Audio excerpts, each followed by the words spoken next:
My name is Emre Yılmaz. I'm sharing my real name because hiding it won't change what happened. I moved from Turkey to California when I was 3. We lived a modern, secular life. Over time I drifted far from my roots and became a slave to my desires. In 2015 I was working in a hotel, parties, clubs, reckless spending. Soon I was drowning in debt. Rent became impossible. One night I told my friend Michael the first needed quick money. A few days later he introduced me to Peter. Peter looked normal but something felt deeply wrong. His eyes had an unnatural intensity. He spent money like water but always wore dirty old clothes. One night on the balcony I asked him where the money came from. He smiled and said, "Do you want it too?"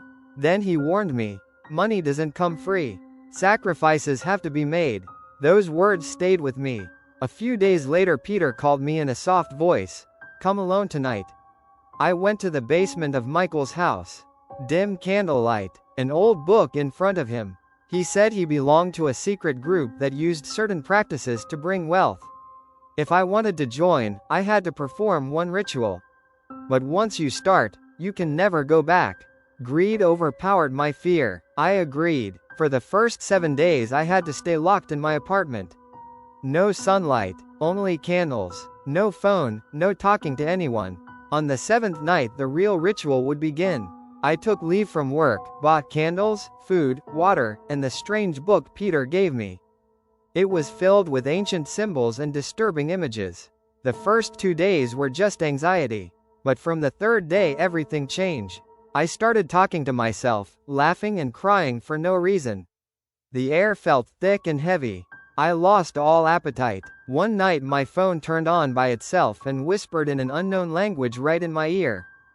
On the 7th night I was pale and exhausted, but I still did it. I drew a large circle with a 5-pointed star on the floor. Candles around it. I sat inside and started reading from the book. At first, nothing. Then the candle flames began flickering wildly. My shadow on the wall moved out of sync with me. Slow barefoot footsteps started circling the room. I felt warm breath on the back of my neck. That night barely ended. The next night the real horror began. Heavy breathing from every corner. Scratching sounds. The bathroom door opened slowly by itself. A tall, pitch-black shadow with horns and glowing eyes stepped out. It smelled like rotting meat. It called my name softly. Emre. My own shadow stood up while I was still sitting and leaned toward me. I panicked and stopped reading, the worst mistake I could make. The circle broke. Candles went out. Complete darkness. Something screamed. The whole room started shaking violently.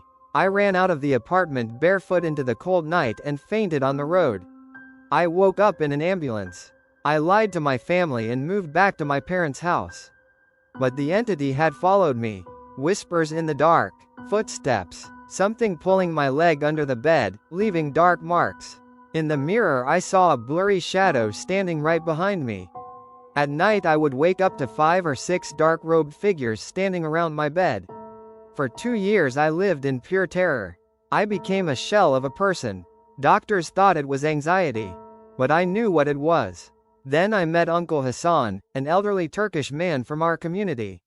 I told him everything. He listened and said, "Son, you opened the wrong door, but the door of repentance is never closed." With his guidance I turned back to faith.